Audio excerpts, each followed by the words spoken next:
Yong-er bersandar di dada Yusu, mengantuk matanya.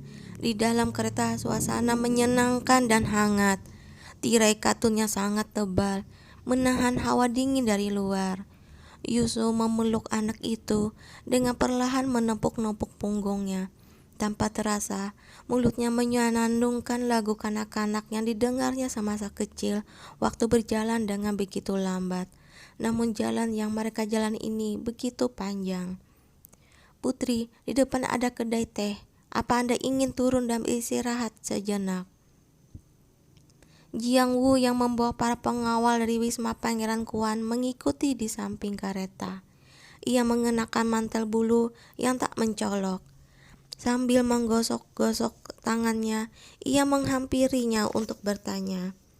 Tirai sedikit bergoyang-goyang, angin dingin menerpa wajahnya. Yusu mengenyutkan keningnya. Ia mengangkat kepalanya untuk memandang langit, lalu berkata, "Lebih baik berjalan sedikit lebih cepat. Kulihat sepertinya akan turun salju. Jangan sampai kita terhalang di jalan." Seumur hidupnya, Yusuf pun belum pernah pergi ke banyak tempat. Ia pertama kali meninggalkan rumah seumur hidupnya adalah ketika datang ke Zhenhuang dari Huaisong.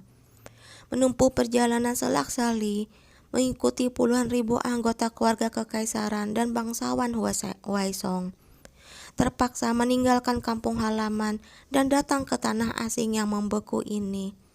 Keadaan saat itu, agar terdengar sedikit lebih baik, disebut sebagai Huaisong, mematuhi kehendak langit, datang dan bersumpah setia pada Dayan dan menjadi bawahan Dayan. Akan tetapi, siapa yang tahu bahwa dari seluruh keluarga Nalan dari Huaisong, kecuali putri tertua Nalan Hongye, hanya tersisa beberapa anak perempuan almarhum kaisar terdahulu dan kaisar cilik yang sedang sekarat. Upacara sembahyang pada leluhur pada dasarnya tak dapat dilanjutkan. Mereka yang disebut para pangeran ini pun tak lebih dari hiasan semata. Dan apabila putri tertua wafat, Nalan Hongye, Huaisong akhirnya mau tak mau akan bermagaian. Akan tetapi, dapat memperoleh hasil seperti ini mungkin sudah cukup baik. Dahulu, di antara ketiga negara, wilayah Huaisong adalah yang terkecil. Bahkan tak sampai 1/10 wilayah Dakia. Walaupun dekat dengan pantai dan perdagangannya ramai, namun mereka kekurangan biji besi, kuda perang, dan benda-benda lain yang diperlukan untuk perlengkapan pasukan. Kekuatan militer mereka selalu paling lemah dibandingkan dengan ketiga negara lain. Karena kekuatan Biantang dan Dakia saling berimbang, Huaisong masih dapat berdiri tegak selama ratusan tahun di sela mereka. Begitu Dakia atau Biantang runtuh, hal pertama yang harus dilakukan oleh sang pemenang adalah memenggal kepala Huaisong. Karena keadaan yang kacau saat ini, situasi dalam negeri Huaisong tak stabil. Wilayah Biantang menjadi dua, sehingga struktur negeri mereka runtuh. Dakia terpecah belah, dilanda perang saudara yang tiada hentinya. Sedangkan pasukan kapeleri Yanbei keluar dari perbatasan dan menyapu daratan tengah. Pertama, Huaisong tak mempunyai kekuatan untuk melestarikan perimbangan kekuatan di antara ketiga negara itu. Kedua, tak mempunyai pasukan untuk menduduki wilayah negara lain. Dan ketiga, tak memiliki pemerintahan yang stabil. Dalam situasi saat itu, selain daripada bersandar pada Yanbei, tak ada jalan lain yang dapat diambil. Dan seperti yang terbukti kemudian, taktik putri tertua benar-benar cemerlang. Walaupun negara merosot menjadi negara bawahan, akan tetapi rakyat dan pejabat Huaisong hampir tak terkena akibat peperangan. Keluarga kekaisaran dan istana pun tak hilang. Para pejabat Huaisong juga memiliki kedudukan yang tinggi di istana baru, jauh lebih baik dibandingkan dengan pengikut Dakia, berada di peringkat pertama dari berbagai tingkat pejabat negara. Rakyat tak peduli siapa yang menjadi kaisar, asalkan punya pakaian untuk dipakai, nasi untuk dimakan, tanah untuk ditanami. Tak ada yang peduli apakah kaisar mereka bermagaian atau Nalan. Akan tetapi, masih ada beberapa orang yang tak dapat menerima hal itu. Yusuf masih ingat bahwa pada hari mereka meninggalkan Huaisong, banyak sekali sastrawan berlari ke depan rombongan keluarga kekaisaran untuk menghadang mereka. Setelah dimarahi oleh para prajurit, bahkan sampai ada orang yang menuang minyak ke atas diri mereka sendiri, lalu menyulut api dan bunuh diri dengan membakar diri. Sampai hari ini, Yusuf masih mengingat dengan jelas adegan itu. Api besar menyala dengan gemeretak. Orang itu menjerit mengenaskan sambil memanggil nama Raja Kuan. Orang-orang lain pun menangis sambil menelungkup. Mereka berkata bahwa andaikan Raja Kuan masih ada, ia pasti tak akan membiarkan tanah air diberikan pada orang lain oleh wanita yang tak tahu apa-apa. Dalam sekejap mata, begitu banyak tahun telah berlalu. Sekarang, di bawah pemerintahan Dayan, suara-suara semacam itu sedikit demi sedikit mereda, dan lelaki yang dahulu dipandang sebagai juru selamat oleh rakyat Dasong itu semakin lama semakin sedikit disebut. Bahkan, rombongan hari peringatan kematian pun sekarang hanya terdiri dari janda dan putranya yang seorang diri keluar kota pagi-pagi menempuh perjalanan puluh li untuk pergi bersembahyang. Setelah duduk setengah hari dalam kereta, akhirnya mereka tiba di Gunung Yansi. Gunung ini amat terjal, kereta kuda tak dapat menaikinya. Yusuf mengenakan mantel bulu berwarna putih dan menarik tangan Yong Er agar turun dari kereta. Para bawahan mengusung Joli. Yusuf duduk di dalamnya, dan Joli pun terangkat dengan bergoyang-goyang, lalu selangkah demi selangkah menaiki anak tangga ke atas. Karena salju yang menumpuk sangat tebal, para pelayan berjalan dengan amat lamban. Saat ini, Yong Er kembali bersemangat. Ia mengangkat tirai Joli dan memandang keluar dengan penuh rasa ingin tahu. Ia seringkali melihat keluar. Di lereng gunung terdapat sebuah kuil. Nampaknya sangat reot. Ketika Yusuf naik ke puncak gunung dahulu, ia pernah beristirahat di dalamnya. Ia tahu bahwa di dalamnya ada belasan biksu. Kebanyakan sudah tua. Karena letak tempat ini terpencil, mereka jarang didatangi para peziarah, dan kuil mereka selalu nampak jarang didatangi orang. Salju telah menumpuk di ambang pintu mereka dan tak ada orang yang menyapunya. Ia memandang keluar lewat jendela dan hanya melihat hutan cemara hijau tua, lebat dan menghijau. Lubuk hatinya pun terasa agak sedih. Setahun sudah kembali berlalu. Putri, kita sudah sampai. Jalan di depan sempit, Joli tak bisa melewatinya. Yusuf mengangguk. Ia membawa Yong Er turun dari kuda, lalu memerintahkan para pengawal lain untuk menunggu mereka di tempat itu. Dengan hanya mengajak Jiang Wu, ia membawa uang-uang kertas, lilin dan hiu, lalu berjalan ke atas gunung sambil menarik Yong Er. Semakin naik ke atas gunung, angin semakin kencang, menerpa wajah dan terasa agak sakit. Ia melindungi Yong Er di belakang tubuhnya, selangkah demi selangkah maju ke depan. Sekonyong-konyong, angin kencang mengarut sisi telinganya. Sebuah bayangan hitam berkelebat dari hutan di sampingnya, bagai kilat dan berlari keluar. Jiang Wu langsung menghunus pedang, melindungi di depan tubuh Yusuf. Akan tetapi, sebelum pedangnya keluar dari sarungnya, dua bilah pedang telah melintang di lehernya. "Siapa kalian?" Lawan mereka berseru dengan suara berat. Wajah Yusuf pucat pasi. Ia cepat-cepat menutupi mata Yong Er. Namun tak nyana, Yong Er sangat berani. Sambil menarik tangan ibunya, ia berseru dengan gagah. "Aku adalah Pangeran Wisma Pangeran Kuan. Ini ibuku. Kami datang untuk bersembahyang pada ayahku. Siapa kalian? Apa kalian bandit? Apa kalian tak takut dipenggal?" Dengan terkejut, Yusuf menarik kembali Yong Er, lalu memeluknya erat-erat.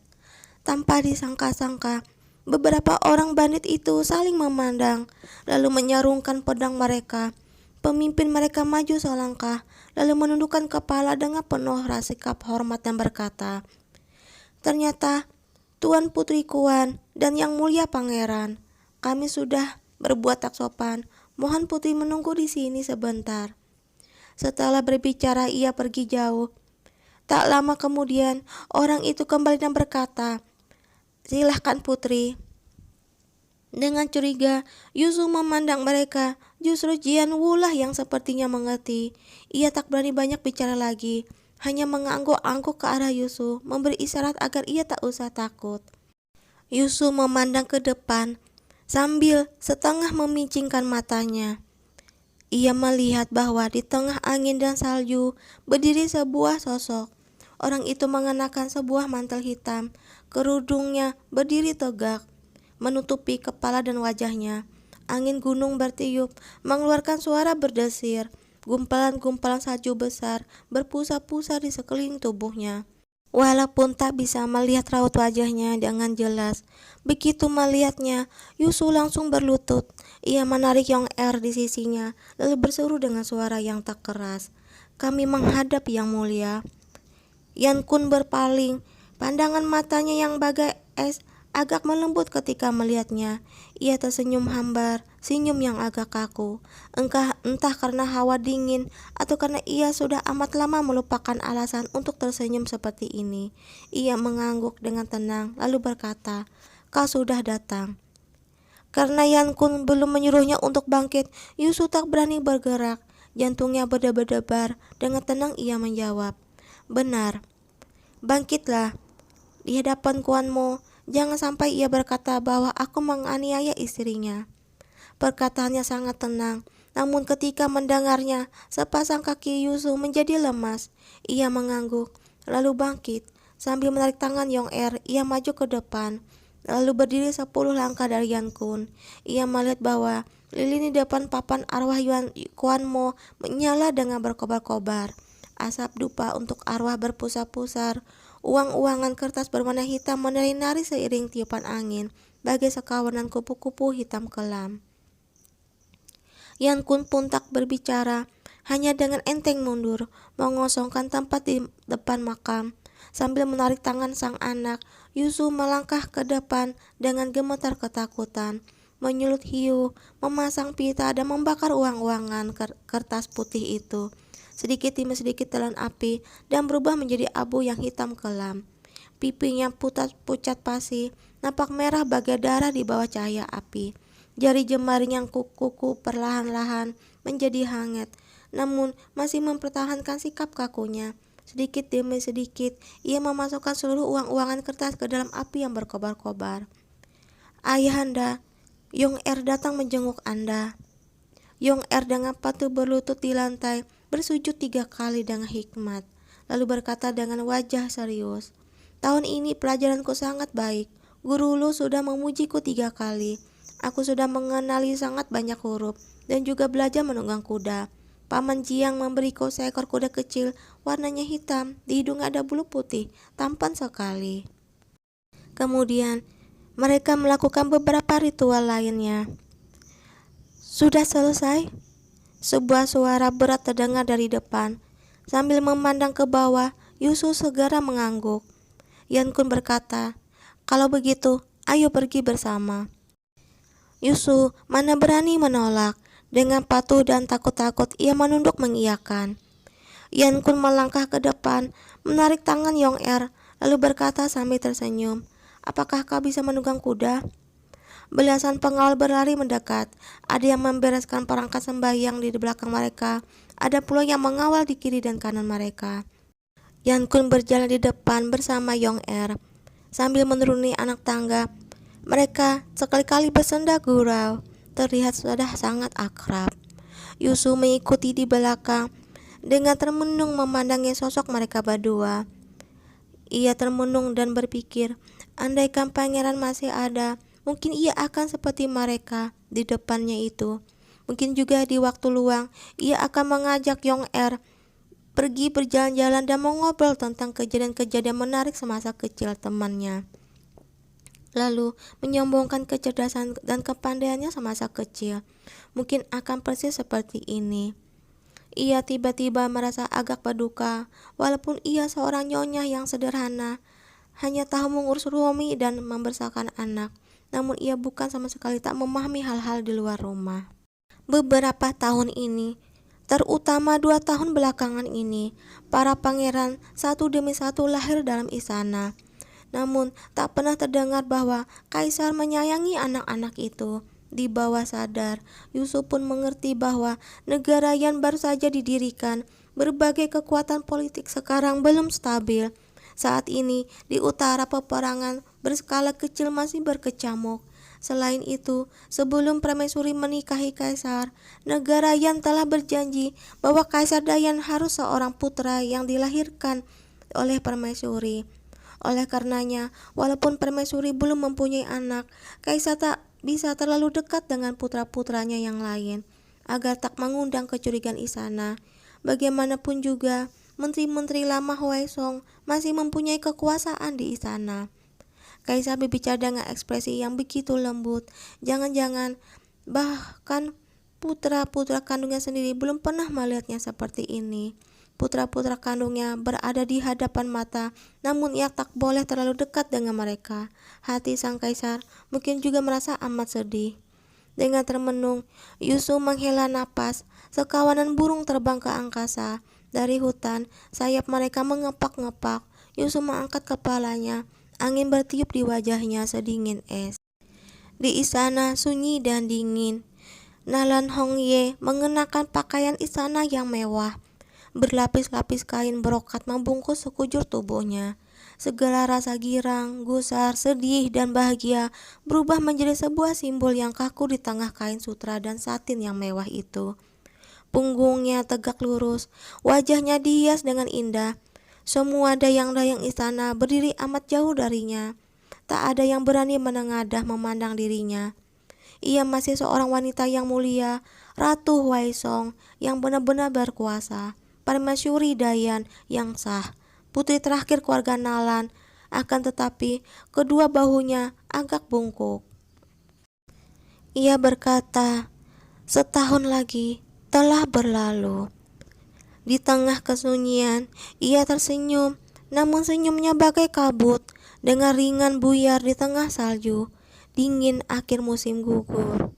Di luar jendela, angin berdesir, di istana yang luas, tirai dan kelambu amat tebal. Tabib yang memeriksa denyut nadi baru saja minta diri. Bibi Yun segera masuk ke istana. Ia mengenakan pakaian istana kelas 1. Dengan hikmat ia menghormat pada Nalan, namun sama sekali tak bangkit. Kaisar sudah pergi ke gunung yang barat. Nalan diam 1000 bahasa. Ia tersenyum dengan tenang, lalu mengangguk dan berkata, "Raja Kuan telah berjasa besar bagi negara. Yang mulia jarang bersikap baik pada orang yang berjasa. Bukankah itu suatu hal yang baik?" Bibi ingin berbuat apa? Sekarang keadaanku amat baik, dan kaisar pun tak melanggar sumpahnya dahulu. Untuk apa membuat keributan? Tapi kaisar membencimu. Bibi Yun mendadak berkata dengan amat gusar. Ia membencimu karena kau merampas kekuasaan militer Raja Kuan. Membencimu karena kau memindahkan pengawal pribadinya. Membencimu karena kau memindahkannya ke lautan timur. Membencimu karena kau menahan surat terakhir yang dikirim pasukan Kuan kepadanya. Ia menganggap bahwa ia dan Raja Kuan adalah saudara angkat yang saling menolong dan melindungi satu sama lain. Bertahun-tahun belakang ini, ia sudah amat membencimu. Masa kau tak tahu? Benar, ia sangat membenciku. Nalan tersenyum, tak nyana suaranya agak mengandung rasa girang. Dengan agak gembira ia berkata, "Bibi, kau lihatlah, ia bukan orang yang tak berperasaan. Ia masih begitu baik padaku, adik laki-laki angkatnya ini." "Putri!" Bibi Yun akhirnya marah. Sambil berteletekan pada tongkatnya ia bangkit. Raut wajahnya kelam. Nalan menelan napas dengan pelan, lalu dengan tak berdaya menghela napas. "Bibi, usiamu sudah begitu tua. Kenapa amarahmu masih begitu besar?" Bibi Yun pun tak berkata apa-apa, hanya menatapnya dengan tajam. Nalan masih tersenyum, hanya saja semakin lama senyumnya semakin mengandung suatu kepahitan yang tak terlukiskan. "Bibi ingin aku berbuat apa? Melakukan serangan balasan dengan mengemis kasih sayang pada kaisar. Bibi, kau anggap aku ini apa? Karena negeri sudah hancur, Hong Ye pun tak punya harga diri." Bibi Yun mendadak tertegun. Cahaya lilin di aula besar itu menyinari wajahnya yang tua, menunjukkan liku-liku kehidupan yang penuh keputusasaan. Aku sama sekali tak hidup seorang diri. Di belakang punggungku masih ada anggota keluarga kekaisaran yang tak terhitung banyaknya. Selama ada kedudukan permaisuri yang terhormat, selama ada hubungan baik di antara Kuanmo dan kaisar, para pejabat Waisong, kita tak terlalu menderita. Bibi Hyun mengenyutkan keningnya. Ia berusaha keras mendebatnya. Tapi kalau kaisar tahu hal yang sebenarnya, ia pun akan masih baik padamu. Sama sekali tak ada bedanya. Apa bedanya? Nalan bertali. Seulas senyum lembut muncul di sudut-sudut mulutnya. Kau sudah paham. Asap dupa membumbung, berpusar-pusar ke atas. Malam sudah larut. Tirai yang amat berat terjatuh, semakin menonjolkan kesepian dan kedinginan seluruh istana itu. Ia berbalik, tak lagi berpaling, hanya selangkah demi selangkah berjalan ke depan. Putri, kalau hendak mempertahankan pejabat-pejabat Dasong kita, yang paling penting adalah melahirkan seorang pangeran. Sudah 5 tahun, 5 tahun. Gerbang istana perlahan-lahan ditutup. Suara penuh amarah Bibi Yun tak lagi dapat terdengar. Wen Yuan pun membawa para pelayan mundur. Di dalam ruangan itu hanya tersisa dirinya seorang. Dengan tenang ia melangkah ke sisi sebuah meja kecil sambil bersandar pada sebuah tiang lak emas yang penuh ukiran. Ia duduk dengan perlahan, dengan amat tenang. Ia menuang air untuk dirinya sendiri. Sup pun sudah mengalir. Semuanya adalah sup obat yang berwarna hitam. Ia tak memperdulikan rasa pahitnya dan meminumnya seteguk demi seteguk. Sup obat itu masih mengeluarkan uap yang membumbung dan berpusar-pusar ke atas. Ia mengelus-elus dinding cawan yang diukir dengan ukiran bunga perak. Rasanya hangat, persis seperti malam pengantin itu. Jari jemari tangannya yang lembut menyentuh kulit Yankun yang dingin, sedingin es dan menyeramkan. Hanya kakak beradik yang duduk sama tinggi dan sama rendah, serta saling setia satu sama lain. Bukan sebagai seorang suami yang memeluk 3.000 hati. Aku adalah putri tertua Waisong. Aku adalah Nalan Hongye. Di dalam kesunyian, sebuah suara berat perlahan-lahan terdengar. Ia membuka sepasang matanya lebih lebar. 2 butir air mata yang bening pun meleleh. Air mata itu dengan berkelok-kelok meleleh melewati pipinya yang kurus kering, mengikuti lengkungan dagunya dan jatuh di atas pergelangan tangan. Sedingin es, hanya 2 tetes saja. Ia duduk termenung seperti itu sepanjang malam. Keesokan harinya, ibu susu permaisuri Dayan meninggal karena sakit. Yankun secara pribadi menurunkan titah untuk memberi gelar Nyonya Konglu kelas 2 pada Bibi Yun dan untuk mengadakan upacara pemakan pejabat istana kelas 3. Untuknya, Bibi Yun seumur hidupnya tak pernah menikah. Ia tak mempunyai keluarga suami. Maka, keluarga ibunya dianugerahi penghargaan anumerta, uang emas dan perak serta kain brokat untuk memuliakan keturunan mereka. Pada hari ini, pemakaman Bibi Yun, Nalan berdiri di samping menara tembok kota Zhenhuang. Ia mengenakan pakaian bersulamkan burung luan yang sehitam tinta. Kepalanya memakai mahkota permaisuri.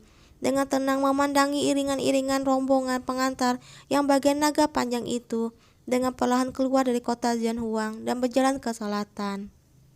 Keesokan harinya, seorang tabib baru datang ke istana Dongnan. Nalan pun tak menolak. Setiap hari ia mematuhi perkataan para tabib itu, menenangkan hati dan merawat diri. Walaupun sakitnya tak membaik, akan tetapi juga tak memburuk. Para tabib sangat girang. Mereka berkata, begitu musim dingin lewat, keadaannya akan membaik. Mendengarnya, para pelayan istana Dongnan sangat girang. Kebetulan sebentar lagi pesta lentera istana akan tiba. Wen Yuan memimpin para dayang-dayang menghiasi istana. Merah dan hijau, berbagai macam warna kain sutra berwarna-warni digantung. Nampaknya seperti pesta pernikahan rakyat. Nalan memahami maksud hati mereka. Ia tak menghentikan mereka. Hanya dengan tenang berbaring di ranjang, sangat sedikit bicara. Akan tetapi, beberapa hari ini, hujan salju lebat bersiul di balik jendela. Nalan bersandar di depan. Mendengarkan suara di luar itu, ia agak termenung, lalu dengan tenang berkata, pesta lentera tahun ini mungkin tak akan dapat dilangsungkan. Suaranya sangat serak, mengandung suatu kemunduran yang tak dapat ditutupi. Di sepanjang hari, wajah Wen Yuan penuh rasa khawatir, namun tak berani menunjukkannya padanya. Melihatnya berbicara, ia benar-benar menjawab seraya tersenyum. Angin begitu kencang, lentera yang digantung di luar akan segera ditiup angin hingga terbang. Seharusnya memang tak bisa dilangsungkan. Nalan mengangguk-angguk. Wen Yuan kembali berkata, "Niang, sebaiknya kau tidur lebih pagi. Karena baru minum obat, apakah mulut Niang pahit? Ingin minum sedikit sirup tidak?" Nalan menggeleng. Ketika Wen Yuan baru hendak kembali berbicara, tiba-tiba ia mendengar suara 3 lecut cambuk di luar. Suaranya merdu, enak didengar. Seketika itu juga wajahnya nampak girang. Ia langsung berdiri dan berulang kali berkata, Niang, Kaisar datang." Setelah berbicara, ia segera mengajak para pelayan pergi keluar untuk menyambut sang kaisar. Tak lama kemudian, gerbang aula besar itu selapis demi selapis dibuka. Tirai yang amat besar disingkap. Yan Kun mengenakan jubah hitam kelam melangkah masuk. Sambil berjalan ia meninggalkan mantel bulu panjang berwarna hitam yang dipakainya, lalu memberikannya pada seorang dayang-dayang. Penampilannya masih seperti dulu, alisnya penuh semangat kepahlawanan, hidungnya yang lurus, bibir yang amat tipis, biji matanya bagai danau yang dalam. Bagaimanapun juga ia terlihat pada dasarnya. Ia duduk di depan Nalan, menerima handuk panas yang dibawakan oleh Wen Yuan, mencuci mukanya, mengelap tangannya, lalu bertanya, "Apa sakitmu sudah agak membaik?" Nalan bersandar di depan dengan pelan mengangguk. Wajahnya memperlihatkan senyumnya yang hambar dan tenang. Berkat perhatian yang mulia, sudah jauh lebih baik. Yan Kun mengangguk. Ia kembali berkata, "Apa obat yang diberikan tabib kau minum sesuai jadwal?" Nalan berkata, "Kau minum sesuai jadwal." Yan Kun berpikir untuk beberapa saat, lalu kembali bertanya, "Jane, ingat kau sangat takut dingin. Hari ini hawa dingin. Apakah istana cukup hangat?" Di mata Nalan berkelebat sebuah sikap hambar, namun dengan cepat menghilang, hampir tak terlihat. Ia mengangkat kepalanya, pipinya yang sudah amat kurus hingga menjadi tajam dan berkata, "Yang mulia tak usah khawatir, aku di sini baik-baik saja." Setelah itu, aula besar itu pun kembali sunyi, tenang bagai air danau musim gugur. Di balik jendela suara angin masih seperti dulu. Kedua orang itu duduk seperti itu, tak ada yang tahu harus mengatakan apa untuk memecahkan suatu yang buntu itu. "Kalau begitu, permaisuri beristirahatlah dengan baik. Zen akan..." "Apa yang mulia sudah makan siang?" Sebuah suara yang amat merdu mendadak terdengar di sampingnya. Nalan dan Yan Kun tertegun. Mereka mengangkat kepala mereka untuk melihatnya. Ternyata dia adalah Wen Yuan. Karena ketakutan, bibir dayang-dayang muda itu menjadi pucat. Sepasang tangannya mencengkram sapu tangan di depan tubuhnya. Dahinya sudah mengeluarkan butir-butir keringat. Tangannya yang tersembunyi dalam lengan bajunya gemetar pelan. Dengan terkejut, Yan Kun melirik Nalan, lalu berpaling. Namun ia sama sekali tak marah, malahan mengangguk, lalu berkata, "Belum. Kalau begitu, yang mulia lebih baik makan di istana kami. Kepandaian memasak dapur kecil kami sangat baik. Niang suka makan semuanya. Yang mulia pun belum pernah makan di istana kami." Yan Kun tersenyum, lalu berkata sambil mengangguk, "Baik."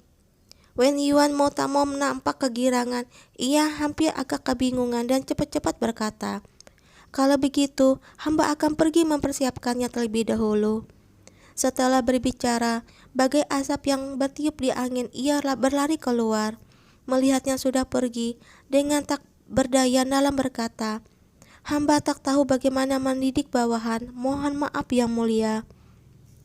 Namun Yang Kun menggeleng, "Tak apa-apa, ia sangat setia." Tentu saja Nalan tahu maksud Wen Yuan, yaitu mengharapkan agar Yan Kun dapat tinggal sedikit lama untuk menemani dirinya. Seketika itu juga, ia tak berkata apa-apa lagi. Namun, Yan Kun bangkit, lalu berjalan-jalan dengan santai di aula besar itu. Ia berjalan sampai ke samping rak buku, lalu mengambil sebuah buku. Nalan berbaring dengan miring di depan, dengan seksama mempermainkan sebuah gesper enamel. Sinar mentari menembus ke dalam dari jendela, melukis kotak-kotak di lantai. Sinar mentari selepas tengah hari sangat hangat. Walaupun saat ini angin kencang bersiul di luar, ruangan ini tenang. Kau sangat suka seni berdagang? Yan Kun mendadak membuka mulut dan bertanya. Tangannya mengambil sebuah buku berjudul Seni Mengelola Perdagangan. Nalan mengangkat kepalanya dan meliriknya, lalu berkata, leluhur hamba memang pedagang. Perdagangan duhai song ramai. Di saat senggang hamba suka mempelajarinya. Yan Kun tersenyum lalu berkata, benar-benar tak terduga. Tak terduga, Yan Kun berkata seraya menggeleng. Bukan apa-apa, hanya saja Jen tahu seseorang yang suka seni ini. Nalan berkata sambil tersenyum, dia adalah Pangeran Kuan. Yan Kun agak terkejut, ia pun bertanya, bagaimana permaisuri tahu? Dengan sangat enteng, Nalan berkata, hamba tentu saja tahu. Hamba sejak kecil mengenal Pangeran Kuan dan lebih mengerti dirinya dibandingkan dengan Yang Mulia. Yan Kun tertawa pelan, seakan tak menyetujuinya, namun ia tak berkata apa-apa, hanya berpaling lalu kembali membaca-baca gulungan buku itu. Namun Nalan diam-diam merasa puas diri, seperti seorang anak kecil yang berhasil melakukan suatu kenakalan. Sudut-sudut mulutnya terangkat, ia menunduk dan kembali mempermainkan gesper itu. Waktu dengan tenang berlalu, mereka sudah menikah bertahun-tahun lamanya. Namun Yan Kun seakan baru untuk pertama kalinya memperhatikan kamar tidur Nalan dengan seksama. Ia merasa bahwa permaisurinya ini bukan orang biasa. Tak hanya seleranya luar biasa, wawasannya pun amat luas. Buku-buku yang disimpannya amat banyak, dan kebanyakan juga menunjukkan bekas pernah dibaca. Tak seperti selir-selir istana lainnya yang hanya menjadikan buku sebagai hiasan belaka. Yang Mulia, Huang Huo, Niang-niang, silahkan menyantap hidangan. Hidangan segera ditata di meja. Karena Nalan sedang minum obat, ia harus menghindari makanan-makanan tertentu. Oleh karenanya, di hadapan Nalan hanya ada 4 hidangan kecil. Namun, di depan Yan Kun ada lebih dari 60 macam hidangan dingin dan panas. Semua hidangan itu memenuhi meja yang besar itu. Kelihatannya sangat luar biasa. Yan Kun merasa agak jengah. Mau tak mau ia melirik Nalan. Nalan berkata seraya tersenyum. Biasanya Yang Mulia sangat jarang datang ke tempat hamba ini. Para pelayan tak tahu seleramu dan terpaksa mempersiapkan banyak macam makanan. Mohon Yang Mulia tak menyalahkan mereka, karena benar-benar ingin menyenangkan Anda. Perkataan ini berasal dari mulut Nalan. Andaikan orang lain, pasti akan membuat orang merasa bahwa ia sedang cemburu. Wen Yuan berdiri di samping, melihat Yan Kun tak berkata apa-apa dan makan dengan patuh. Mau tak mau kegirangan. Dalam hatinya, ia merasa bahwa dirinya hari ini amat pandai. Niang-niang biasanya mana pernah begitu semangat. Benar saja, penyakitnya tak memerlukan obat hati.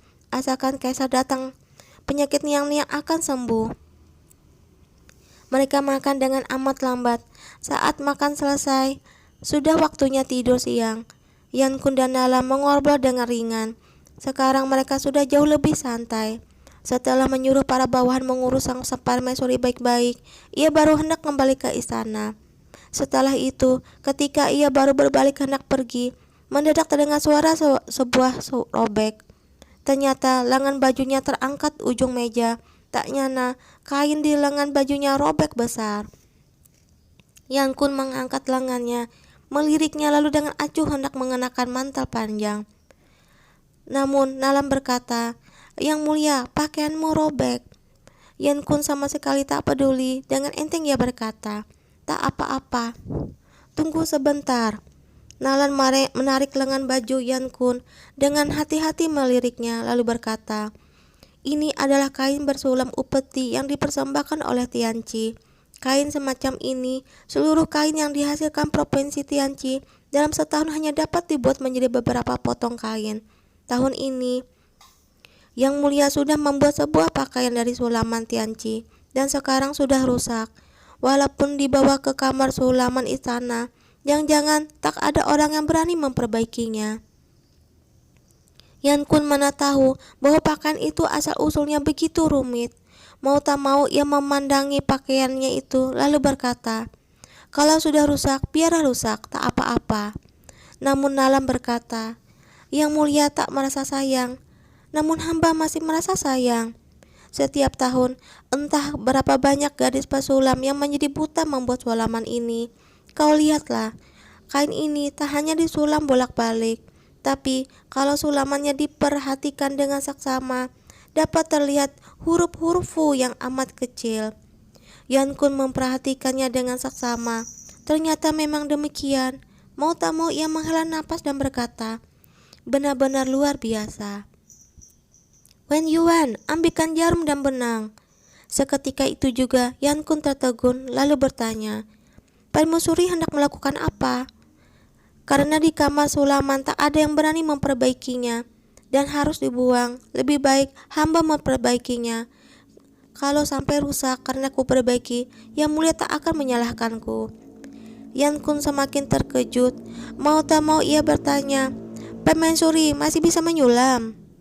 Sudut-sudut mata Nalan sedikit terangkat. Dengan mata berbibinar ia melirik Yan Kun. Dengan lembut menerima jarum dan benang, lalu mulai menjahit.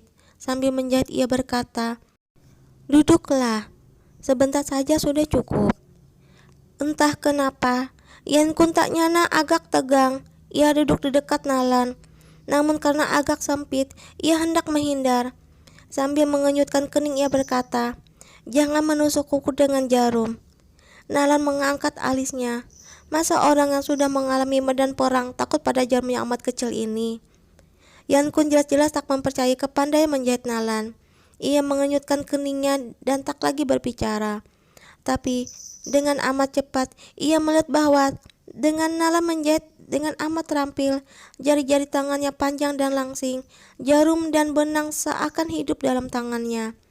Ia begitu kurus.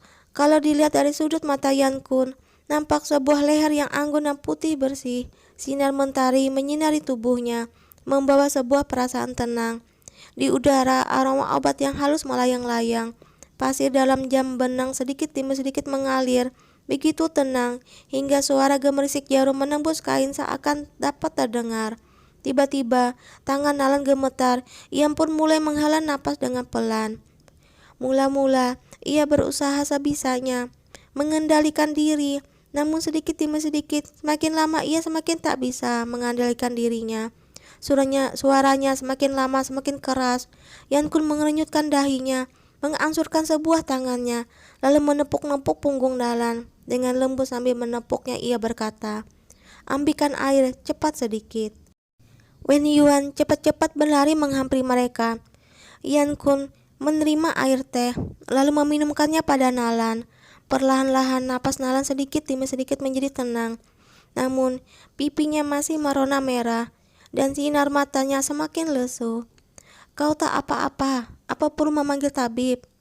Dengan lemah, Nalan menggeleng-geleng. "Tak usah, ini penyakit lama. Setelah beristirahat sebentar akan membaik. Hari ini, jangan memperbaiki pakaian ini. Setelah kesehatanmu sedikit lebih baik, baru kau perbaiki." Nalan juga sebenarnya sudah lelah. Ia langsung mengangguk-angguk. Yan Kun menanggalkan pakaian luarnya, memberikannya pada Wen Yuan, lalu berkata, "Setelah kesehatan nyonyamu membaik, baru perbaiki. Beberapa hari ini kau tak boleh memberikannya padanya."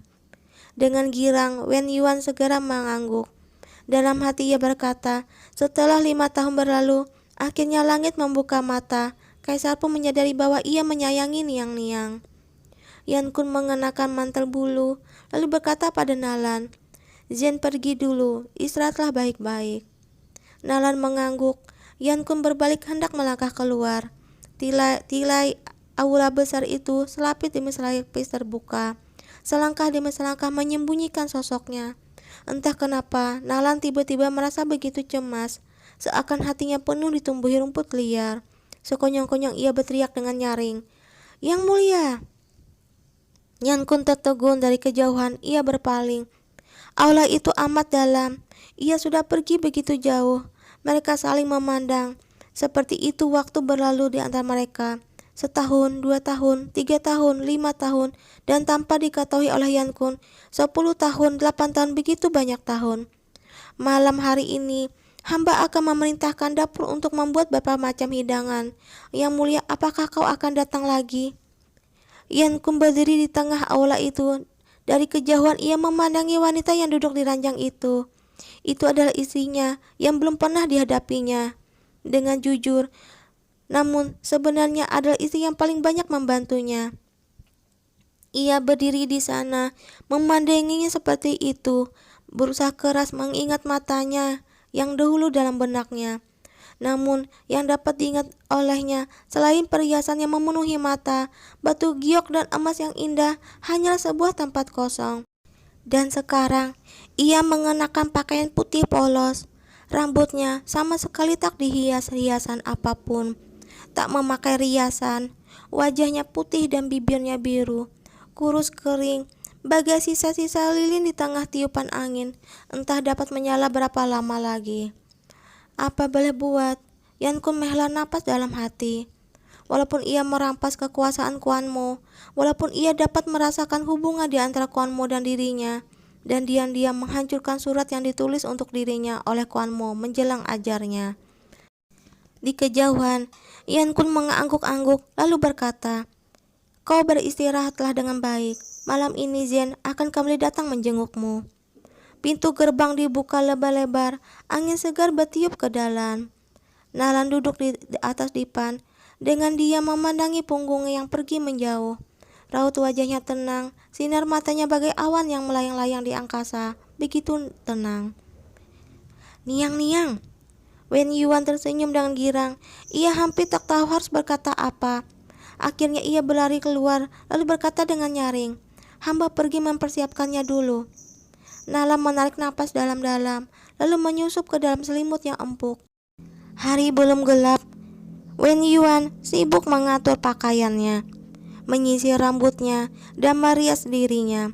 Para pelayan di dapur tahu bahwa kaisar akan kembali datang untuk makan, dan berusaha sekuat tenaga untuk mempersiapkan makanan untuknya.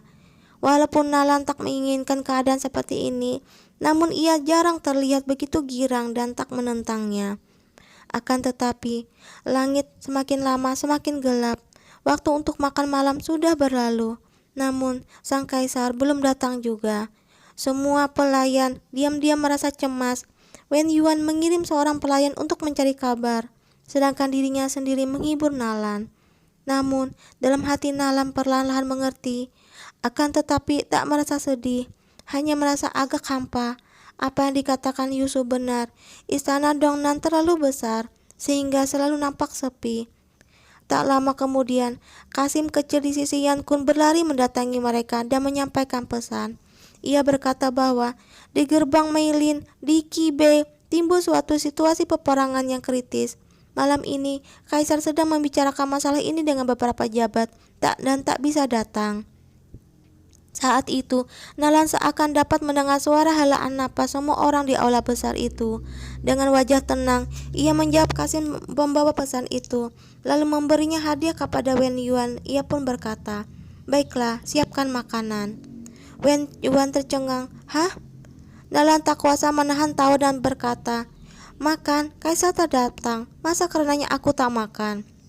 Wen Yuan baru tersadar. Ia cepat-cepat menyuruh para pelayan yang bengong mengambil makanan. Nalan seorang diri menyantap 20 macam hidangan lebih. Selera makannya hari ini sepertinya sangat baik. Semangatnya pun baik. Setelah amat lama makan, ia baru menyuruh pelayan untuk mengambilkan sup untuknya. 3 hari berikutnya, Yan Kun terus-menerus sibuk dengan urusan militer. Bertahun-tahun yang lalu, setelah kalah perang, Putri Jing An, Zhao Chun Er, mundur ke perbatasan selatan. Walaupun beberapa kali dikepung oleh Yuan Yu, ia masih beruntung dan dapat melarikan diri. Dan Yuan Yu pun mempertimbangkan perasaan Zhao Ce. Setelah melihatnya tak lagi menyerang Biantang, ia tak lagi berusaha menumpasnya.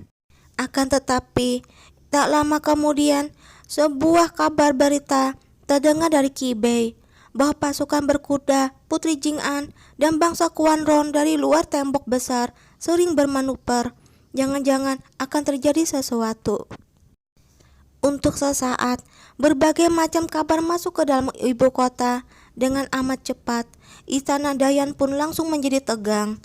3 hari ini, penyakit Nalan berapa kali kambuh. Istana Dongnan diselimuti awan kelam. Seluruhnya sunyi dan sepi. Malam hari ini, Nalan yang sudah 3 hari tak turun ranjang mendadak duduk, lalu meminta Wen Yuan mengambil kotak berlapis brokat yang disimpan dalam lemari. Tadinya, Wen Yuan hendak menasihatinya agar ia tak banyak berpikir.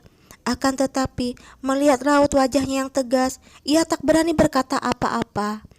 Sebuah kotak brokat berwarna kayu King Tan kelihatannya sudah amat lama, sama sekali tak berat. Ketika dipegang ke dalam tangan, dengan ringan melayang-layang.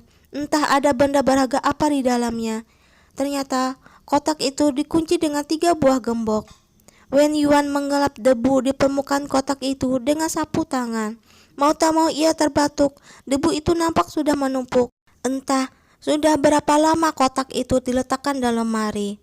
Nala menerima kotak itu, lalu memandangnya dengan diam untuk beberapa lama. Setelah itu ia mengambil 3 buah anak kunci dari bawah bantalnya dan membuka kotak itu. Wen Yuan menjulurkan lehernya. Ia melihat bahwa ternyata kotak itu berisi tumpukan surat yang amat tebal.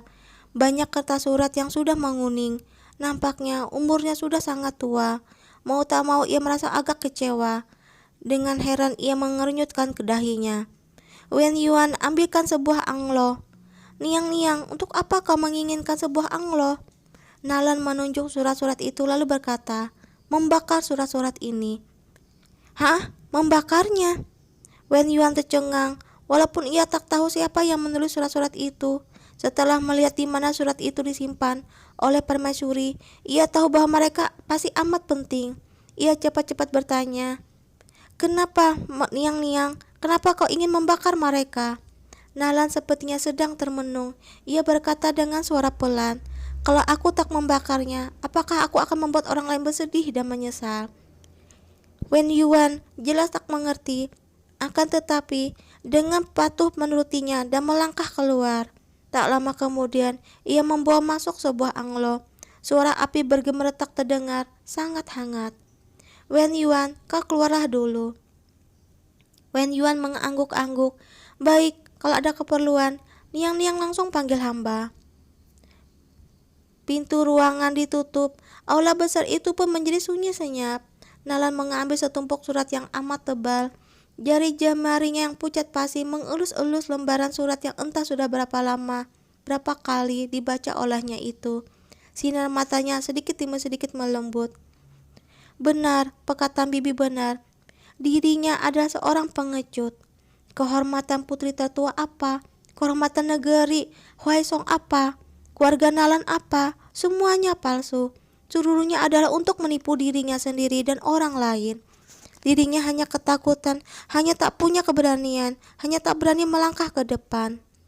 Yan Kun tak tahu semuanya, dan oleh karenanya menganggap bahwa ketika dirinya melihatnya mengenang Kuan Mo, melihatnya sangat baik mengurus Yusu dan Yong Er, dirinya akan merasa senang, merasa bahwa Yan Kun masih menghargai adik angkatnya itu, akan tahu bahwa dirinya masih mempunyai tempat di dalam hati Yan Kun.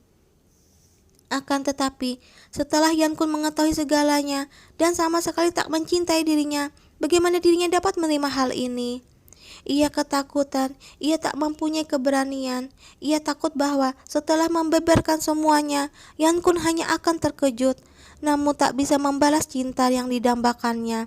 Ia takut bahwa setelah mempertaruhkan segalanya, ia masih tak dapat menandingi orang di dalam hati Yan Kun itu. Ia takut kalau setelah keadaan yang sebenarnya dibeberkan di hadapannya, dirinya masih ditakdirkan untuk kalah. Namun, bahkan tak memiliki hak untuk terus berfantasi dan bermimpi. Paling tidak sekarang, ia masih dapat bisa menipu dirinya sendiri, bahwa dirinya dan orang itu sama pentingnya. Rupanya, hari-harinya saat ini adalah suatu pembalasan. Ia sudah bertahun-tahun berkecimpung dalam politik. Tangannya berlumuran darah yang tak terhitung banyaknya. Setiap mengeluarkan titah kekaisaran, laksaan kepala terpenggal, ia tak pernah merasa menyesal. Ia memahaminya, memahami semuanya. Oleh karenanya, setelah ia tahu bahwa Yan Kun menghitung hari-hari saat ia mendatangi istananya setiap bulan, dirinya tiba-tiba paham bahwa Yan Kun tak ingin dirinya melahirkan seorang anak baginya. Walaupun dirinya demi kestabilan istana telah berjanji pada Menteri Huaisong bahwa ia akan melindungi posisi para pejabat Huaisong dan memastikan bahwa darah Huaisong akan mengalir di tubuh Kaisar Yan generasi mendatang. Namun dalam masalah ini dirinya tak mau memaksa sang kaisar dan juga tak mau membuat politik mencampuri semua urusan di antara mereka. Hal ini adalah satu-satunya kekeras kepalaan dalam hidupnya. Setelah itu, setelah kaisar datang, dirinya akan menelan obat yang pahit, menghilangkan segala yang dikhawatirkan oleh sang kaisar.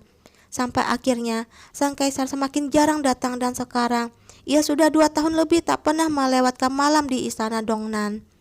Semua yang didambakannya seumur hidup ini, bagai pasir yang mengalir dari sela-sela jarinya. Semakin hendak digenggam erat, semakin terlepas dari telapak tangan, dan sekarang sudah tersisa sedikit pun. Lidah api menyebar, helai demi helai surat pun ditelan api yang berkobar-kobar.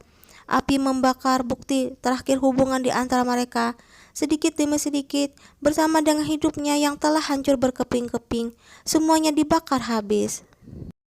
Ada cinta yang manis, namun ada cinta yang menanggung beban. Dirinya telah mengecewakan Kuan Mo dan menyesal seumur hidup. Sekarang ia sudah akan mati. Untuk apa membeberkan semuanya pada Yan Kun dan lalu membuatnya menyesal seumur hidupnya seperti dirinya. Yan Kun seumur hidupnya sudah cukup merasakan kepahitan. Untuk apa dirinya menaburkan garam di luka-lukanya lagi? Bakarlah, bakarlah semuanya. Sinar lentera dalam aula besar terang benderang. Akan tetapi dalam penglihatannya seakan dilapisi oleh sehelai kain sutra tipis berwarna gelap, kelam tak bercahaya. Seumur hidupnya ia terus bertahan menghadapi kesulitan. Angin dan hujan akhirnya berubah menjadi sebuah rasa nyeri yang tak bersuara, jatuh di dalam istana yang dingin dan sepi. Kehidupan yang tak terhitung banyaknya, hujan darah, semua dengan tenang dibalikan oleh sepasang tangan yang lembut dan putih. Sekarang, ketika berpaling melihatnya, ia merasa kelelahan. Dalam sekejap mata, masa muda, hidup yang bagai mimpi ini tiba-tiba tenggelam dalam puing-puing tak berbatas. Surat dalam tangannya mendadak meluncur turun bagai gunung es, dengan ringan melayang-layang bertebaran di lantai. Abu-abu hitam di tengah anglo bergulung-gulung, dengan suara bergemerisik berterbangan ke atas, menelan lidah api yang pucat pasi. Dengan kecewa ia tersenyum, tanpa suara pergelangan tangannya terkulai. Di hari keempat bulan 12 tahun kelima Kaiyuan, leluhur dinasti Yan, turun hujan salju lebat. Permaisuri Nalan mangkat di istana Dongnan. Yang mulia, pelayan di belakangnya berkata dengan suara pelan, sudah ditemukan. Yan Kun perlahan-lahan berbalik. Sekarang istana Dongnan sudah ditinggalkan. Di dalam aula besar tak ada seorang pun. Upacara pemakaman permaisuri sudah berlalu. Orang-orang lama istana Dongnan sudah disebar ke istana-istana lain. Sekarang yang tertinggal di sini hanya 2 orang pelayan lanjut usia yang bertugas untuk mengepel di pagi dan malam hari. Tutup kotak dibuka, selai jubah berwarna hitam bersulam awan hitam. Bagian dadanya dihiasi huruf-huruf Pu. Dalam lingkaran-lingkaran kecil, nampaknya sederhana namun mewah. Hanya saja, di lengan baju sebelah kiri ada sebuah lubang yang sudah ditambal. Kalau diperhatikan dengan seksama, hampir tak terlihat. Yan Kun berdiri di istana, dengan diam amat lama memandanginya. Akhirnya ia mengangkat kepalanya, memberikan pakaian itu pada sang pelayan, lalu berkata, "Kembali ke istana." "Baik." Serombongan pelayan mengikuti di belakangnya. Pintu aula besar itu terbuka lebar-lebar. Angin dingin menusuk masuk, mengangkat debu yang amat halus di lantai. Sinar mentari di luar aula agak menusuk mata. Ia sedikit memicingkan sepasang matanya. Berdiri di depan pintu, mendadak ia berpaling memandang ke arah dipan empuk di balik tirai yang amat tebal itu. Seakan masih sebulan sebelumnya. Nalan duduk di sana dengan suara lembut bertanya, "Malam hari ini hamba akan memerintahkan dapur untuk membuat beberapa macam masakan. Yang mulia, apakah kau akan datang?" "Yang mulia, apakah kau akan datang lagi?" Sinar mentari menusuk mata, membuat hatinya mendadak menjadi putus asa. Hanya berhenti sejenak, namun tak nyana berubah menjadi perpisahan untuk selamanya. Dahinya berkerut, lalu perlahan membuka, sedikit demi sedikit, perasaan putus asa itu menghilang. Ia mengangkat kakinya hendak pergi, namun tiba-tiba mencium bau asap dari kejauhan. Ia berpaling untuk melihat. Di sebuah sudut di kejauhan, seorang dayang-dayang kecil sedang berlutut, sedang membakar sesuatu. Dirinya tertegun lalu membawa orang-orangnya untuk berjalan ke arahnya. Begitu melihat dirinya, dayang-dayang kecil itu langsung terkejut dan ia melompat, lalu cepat-cepat berlutut di lantai dan memberi hormat. Melihatnya, Yan Kun mengernyitkan dahinya lalu berkata, "Apakah Wen Yuan dari istana mendiang permaisuri?" "Benar, hamba adalah dia." "Kenapa berada di sini?" "Ini adalah perintah Huang Huo Niang-Niang sebelum berpulang. Niang-Niang berkata bahwa benda-benda ini harus dibakar. Beberapa hari ini hamba dipindah ke tempat Anpin. Niang-Niang selalu tak punya waktu untuk kembali. Hari ini ada waktu luang, maka hamba langsung kembali dan untuk melakukannya." Melihat Wen Yuan mengenakan baju gadis pelayan rendahan dan melihat bahwa di lehernya sudah ada bekas luka berwarna merah yang samar, ia tahu bahwa setelah sang permaisuri berpulang, orang-orang lama di istananya tentunya telah mengalami penganiayaan di tempat lain. Setelah berpikir dengan diam untuk beberapa saat, ia pun bertanya, "Di mana rumahmu?" "Hamba datang bersama Huang Huo Niang-Niang. Rumah hamba di Huaisong." "Apa di rumahmu ada orang?" "Menjawab pertanyaan yang mulia, di rumah ada ayah dan ibu yang sudah tua, 3 kakak lelaki, 2 kakak perempuan, dan seorang adik perempuan." Yang Kun mengangguk-angguk. Kepada seorang bawahan di sampingnya, ia memberi perintah, "Sampaikan perintah pada biro pelayan. Anugerahkan gelar wanita istana Jaorong kelas 4 padanya, dan gaji pejabat istana kelima. Selain itu, hadiahkan 100 liang emas. Pada hari yang sama, ia harus keluar dari istana. Antarkan dia pulang ke kampung halaman." "Baik, hamba akan mengingatnya." Mendengarnya, Wen Yuan seakan linglung. Ia berlutut di lantai seperti itu untuk waktu yang amat lama tak berbicara. Pelayan itu segera berkata sambil tersenyum, "Wanita istana Jaorong, kau kegirangan sampai melinglung. Masih belum mengucapkan terima kasih juga." Mendadak, air mata Wen Yuan memenuhi rongga matanya. Ia segera bersujud di lantai, lalu berkata dengan nyaring, "Banyak terima kasih atas kebaikan yang mulia. Banyak terima kasih atas kebaikan yang mulia." Yan Kun tak bersuara. Pandangan matanya menyapu kertas-kertas putih yang memenuhi lantai itu dengan hambar. Akhirnya dengan demikian ia pun berbalik dan pergi. Setelah kepergian Yan Kun, Wen Yuan, sang berdain-dain kecil yang masih menangis, mengangkat surat-surat lain di atas lantai, lalu memasukkan semuanya ke dalam anglo. Dengan suara bergemeretak, api berkobar-kobar dengan amat tinggi, membakarnya, menimbulkan lidah api yang merah terang. Walaupun mencintai amat dalam, namun tak ditakdirkan. Sejak dahulu seperti ini, selalu seperti ini. Di catatan sejarah, di tahun ke-6 Kaiyuan, makam permaisuri Nalan selesai dibangun. Letaknya di sebelah selatan Louri di Yanbei. 23 tahun kemudian, leluhur Agung Yan atau Kaisar Yan Kun mangkat dan dimakamkan di makam Kekaisaran Taiji. Makam Kekaisaran Taiji terletak di sebelah utara Louri, saling berhadapan dengan makam permaisuri Nalan dari kejauhan. Sungai Qingyanhua yang merupakan anak sungai Qishui mengalir di sini, menghubungkan kedua makam itu. Karena salju melayang-layang yang amat dingin ketika jatuh di permukaan sungai, nampak seperti bunga pir. Orang-orang di tempat itu juga menyebut sungai itu Sungai Bunga Pir. Oke teman-teman ya, kita cukup sampai di sini dulu untuk epilog 1 dan Kelanjutan di epilog 2-nya, ini kita menceritakan di tempat kerajaan King Hai yang pastilah dinanti-nantikan teman-teman ya, di tempat kerajaannya Yuan Yu dan juga Acu. Oke teman-teman, sampai jumpa besok lagi. Kita ke kerajaannya Acu. Assalamualaikum warahmatullahi wabarakatuh.